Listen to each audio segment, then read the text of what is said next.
loves an imposter story. And I think I know exactly why. These stories awaken two questions at the same time. How does someone get so far pretending to be something they're not? And what happens the moment the pretending ends and the real work begins? The answer to the first question is almost always charisma, confidence. The ability to walk into any room and make people believe before they even think to verify. The answer to the second question is usually that the imposter improvises, deflects, talks their way out of it one more time. But today you're going to meet a man who put himself in a situation where improvisation simply didn't exist. But how did he become this legend? That's what we're going to explain. Time magazine described Ferdinand Demara in 1957 as an audacious and untrained, yet incredibly intelligent pretender who always wanted to be someone, and ended up being a bunch of other someones: doctor, monk, prison warden, university professor, lawyer, war surgeon, without a single degree. I keep thinking about one thing that this list doesn't make clear at first glance. He wasn't caught due to incompetence. In several cases, he was genuinely good at what he pretended to be, and you, probably, would have trusted him too. This is the story of Ferdinand Waldo Demara, the greatest imposter the world has ever known. The fall of the family. Ferdinand Waldo Demara was born in 1921 in Lawrence, Massachusetts. The family was respected. His father managed a local movie theater. There was money, stability, a comfortable life that seemed guaranteed, and everything vanished. You have to imagine what that does to a child. Not the poverty itself, but the speed with which respectability disappears. One day your father is someone, the next day he isn't anymore. I believe that was when something broke in Demara. Not in a tragic and simple sense, in a more complex and dangerous sense. He learned as a boy that identity is fragile, that what you are can be erased overnight. Why not build your own from scratch? From early on, those who lived with him described the same thing: extraordinary intelligence, an almost photographic memory, and a charisma that disarmed anyone in minutes. He had everything it took to be extraordinary, but being just one thing was never enough for him. If you've heard this name before, comment down below, because most people don't know this story, and it should be taught everywhere. The first disguise. Demara ran away from home and joined a Catholic monastery. Not out of faith, for a hiding place. He stayed for a short time. He left. He joined the US Army, deserted, joined the Navy, deserted again. And it was then, fleeing the consequences of desertion, that he discovered something that would change everything. Fake documents opened doors that real degrees never would, because the world, he realized, doesn't verify. The world trusts the appearance of authority, the right tone of voice, the right posture, the right vocabulary. Have you ever walked into a place just because you looked like you knew what you were doing? That feeling is what Demara turned into a science. He began to assume identities with a precision that disturbed those who saw him up close. It wasn't just changing a name. It was absorbing a persona completely.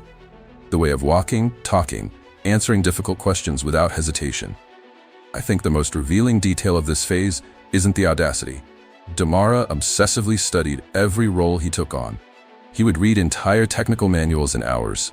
He memorized terminology, procedures, hierarchies. He wasn't pretending to know. He was actually learning. He just wasn't paying for the degree. The impostor's philosophy. Demara didn't act on impulse. He had rules. A philosophy built with the precision of someone who takes their own methods seriously. The first. The burden of proof is on the accuser. He knew that no one questions authority directly. That people prefer to believe rather than investigate. That doubt, most of the time, stays quiet out of shame of being wrong. The second. Avoid competition. He always chose positions that nobody wanted. Remote places. Positions with little supervision. The fewer people watching, the less chance of someone asking the wrong question. Can you see the engineering behind this? It's not luck. It's not charm loose in the world. It's a system. And I have to be honest about what I feel when I analyze this system. An uncomfortable mix of revulsion and admiration.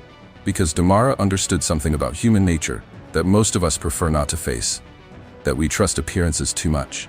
That we rarely verify what seems obvious. That authority most of the time is a performance we accept without questioning. He didn't exploit people's stupidity. He exploited their kindness. The human tendency to give the benefit of the doubt, and that, somehow, is much more disturbing. The doctor who never studied medicine. During his time in a monastery, Demara met a young doctor named Joseph Cyr. The two became friends.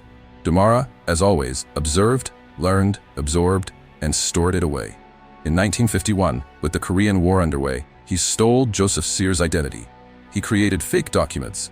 He presented himself to the Royal Canadian Navy as a trained naval surgeon, and he was accepted. Assigned to the destroyer HMCS Cayuga, operating in an active war zone, Demara took the post of ship's doctor without having spent a single day in medical school. I keep thinking about what goes through someone's head at that moment. Not the audacity of getting the job, but the silence of the first night on board, knowing that lives would depend on him. Can you imagine the weight of that? Not the excitement, the weight. But here is the detail that transforms this story from scandalous to something much more complex. He didn't freeze under the weight. He studied. He requested technical books on medicine and surgery. He read everything. He memorized procedures. He learned pharmacology. He trained his clinical eye by observing the crew. And when war knocked on the ship's door, he was, as much as possible, prepared. If you are watching this video and didn't know this story yet, share it with someone now, because what comes next is the moment that turned Demara into a legend. The operating room. It was 1951. The Cayuga was in active operation off the Korean coast. In one day, 16 wounded soldiers were brought to the ship.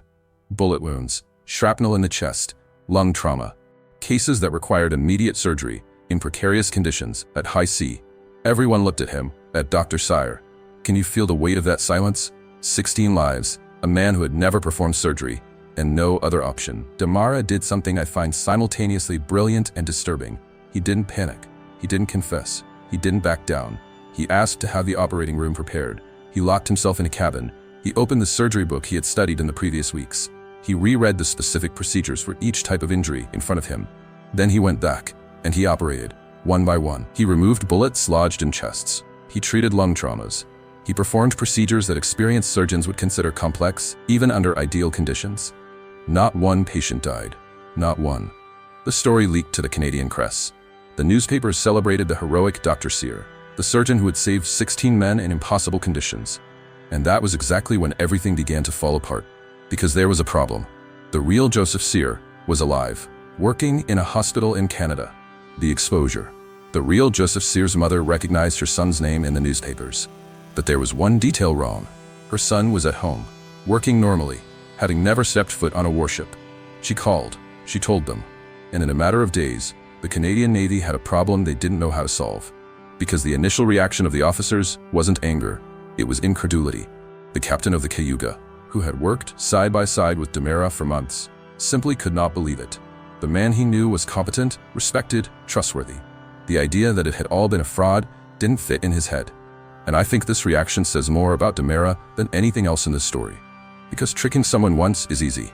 Maintaining the trust of intelligent people under extreme pressure for months is something else entirely. When the truth was finally confirmed, you'd expect a criminal trial, right? Prison, public scandal, exemplary punishment. That's not what happened. The Canadian Navy simply discharged him and sent him back to the United States without any formal charges. Why? Because prosecuting Demara meant publicly admitting that a man with no training whatsoever had passed through the Navy's selection processes, assumed a medical post in a war zone, and performed surgeries successfully.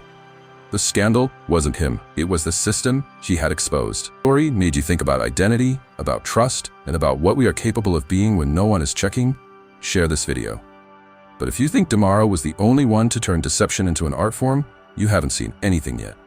In the next video, we are going to dive into the life of a man who started even younger, flying planes and cashing millions in bad checks before he could even legally drink. Don't miss the next episode, the story of Frank Abagnale Jr. Make sure you're subscribed so you don't miss it.